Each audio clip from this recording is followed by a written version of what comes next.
how important is architecture to people? How important?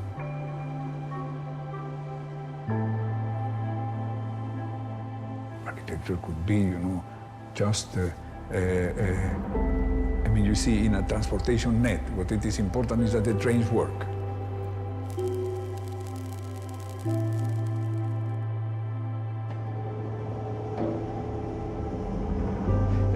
Also, not only a structure who works, but also, and works well, you see, but also structures who are, in a way, a little bit enigmatic. Because enigma is a part of the art,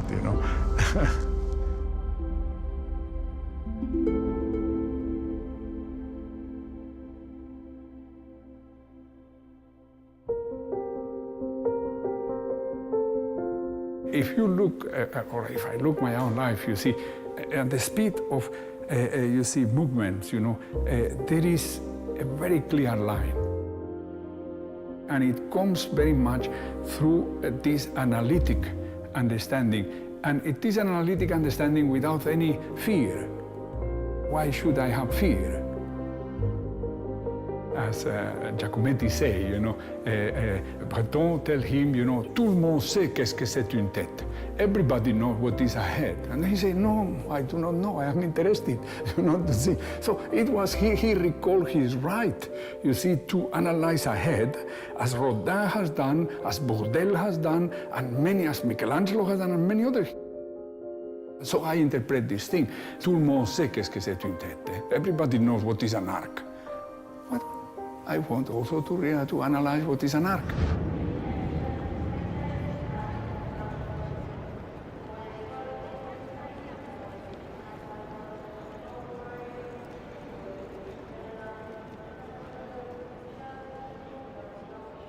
It is that architecture is an art.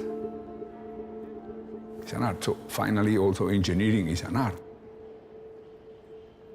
And it is an art because it's capable to deliver not only to deliver us, a series of services, but it is also an art because it can deliver us emotions.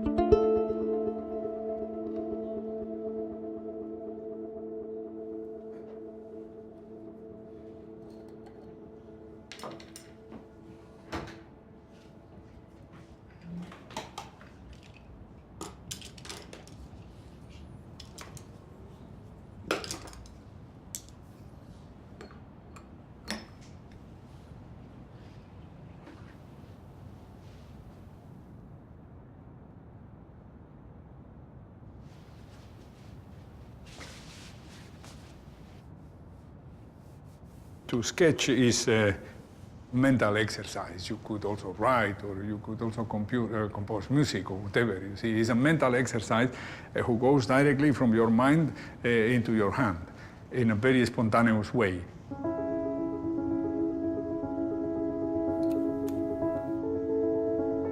And probably is one of the most efficient ways, to cap the idea and the vision you have in your mind, and also even to analyze it, to investigate, to let it change and transform. The drawings, maybe in the beginning, they are very imprecise. They became, with the time, more and more precise. They follow maybe much more the intuition, and then with the time, they became more and more construction drawings.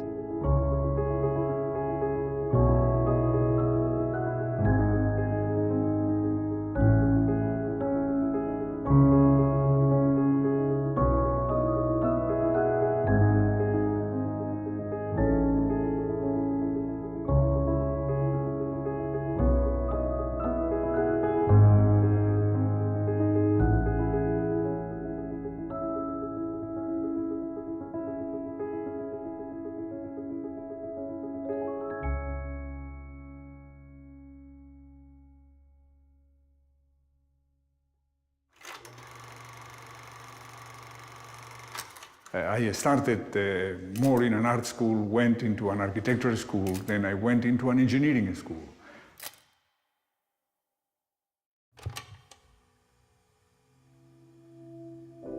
For me, the work as a sculptor, it precedes the architecture. So saying, for example, usually I have a weight. This is rather heavy. I have even done them in stone. And then I am supporting it with a single element and then holding it, you see, by cable. In a way, it's the same thing who happened with my head. You see, my head is all supported here in the atlas. I can also twist my body, you see, and turn around. And these things, you see, very elemental things of the observation of the human body. I take the spine, which it is the basic reason why we stand up, and I started working with it as the basic idea to do our building.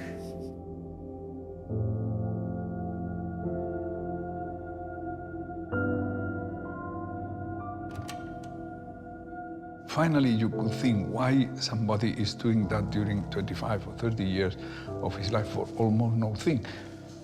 But it's not true, because, as I say before, it has been always a source of a vocabulary that then is reflected in the buildings I have done.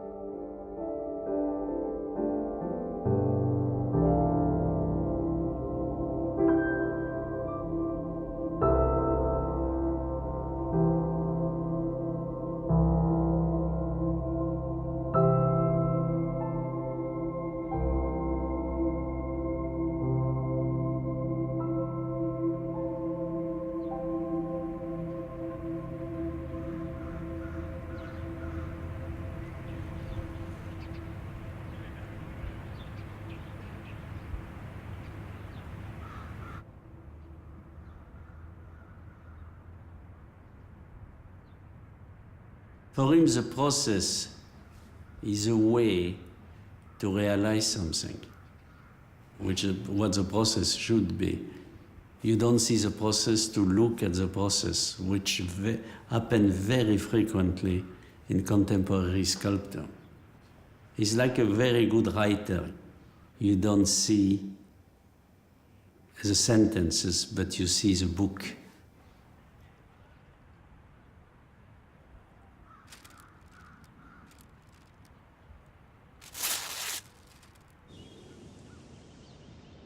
He is an artist. He loves to draw, paint, and he has always, since from the beginning, always worked in sculpture.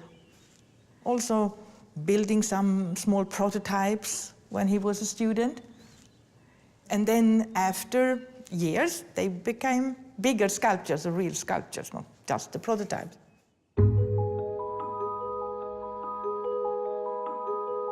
So I believe that architecture is art, should be art. I really think it should be art. It's not always art.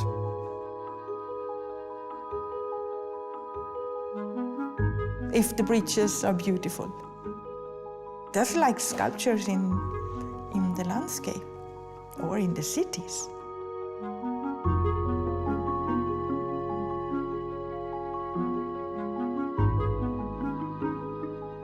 In the early beginning, I was only doing balconies. I was doing, small balconies. I have done here in Zurich balconies, or for a bus shelters, you see, or a delivery dock, you see, of a railway station.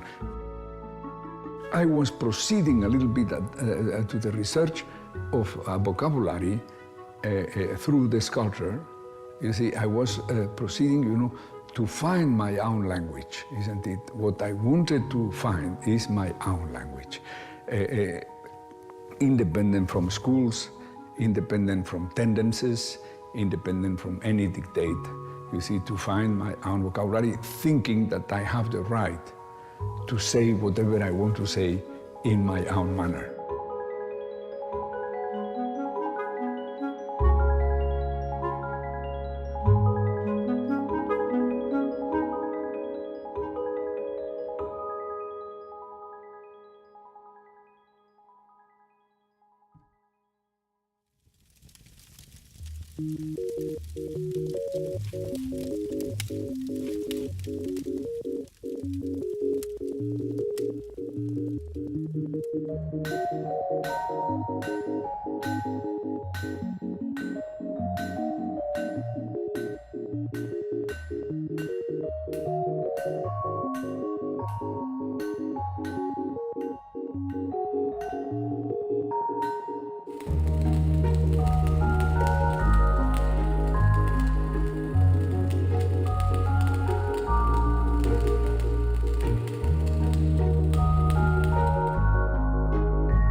architecture nourishes itself from everything. The architecture is the most abstract of all the arts, and in consequence, use everything, every other art, to serve itself, and became this magic thing, that we call architecture, and evolve us and also serve to us, is there, that we find services, you see toilets, trains, cafes, food, all of that. And at the other side is this magic thing, this magic element who evolve us, and for a moment you see is like an extension of our own body, you see, like an extension of our own body, and goes over our head, and with all these magic relations of material, light, and material parts, and all of that. See, from here, it looks very beautiful.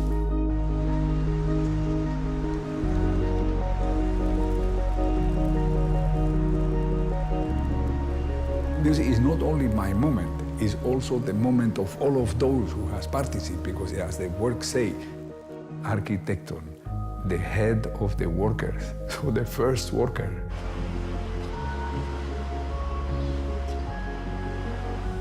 Thousands of people that with the same will, and with the same hope, has been putting, his voices, you see, in this concerto that at the end is the building itself.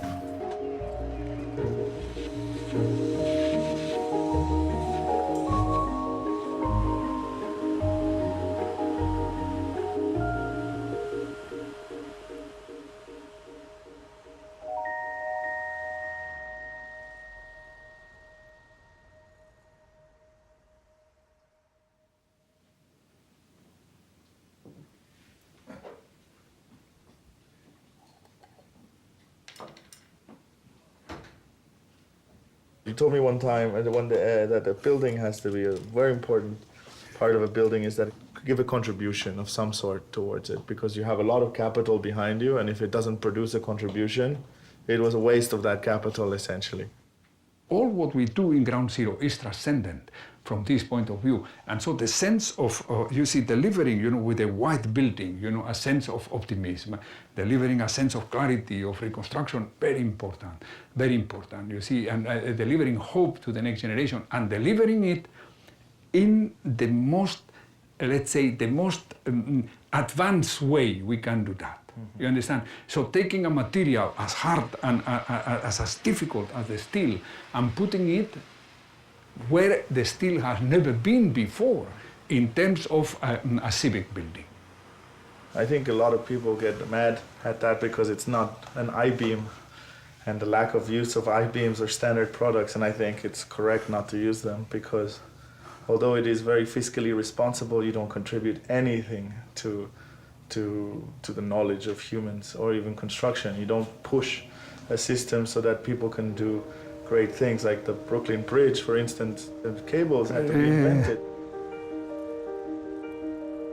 You see, the first goal in this place was to deliver something beautiful where such an ugliness was there before. You understand?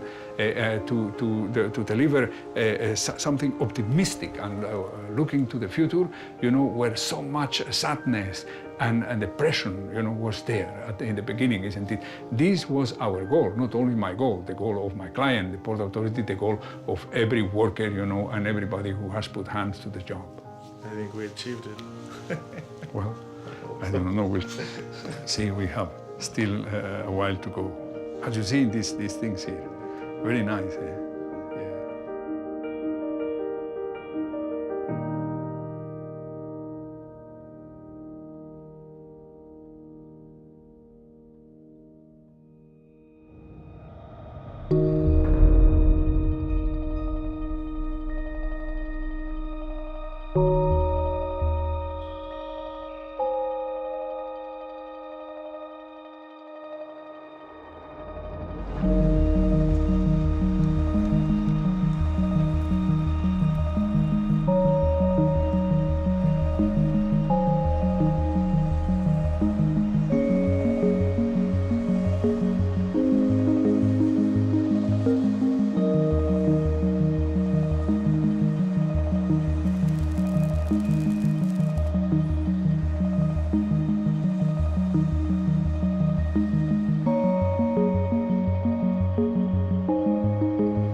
like the idea of being an artist.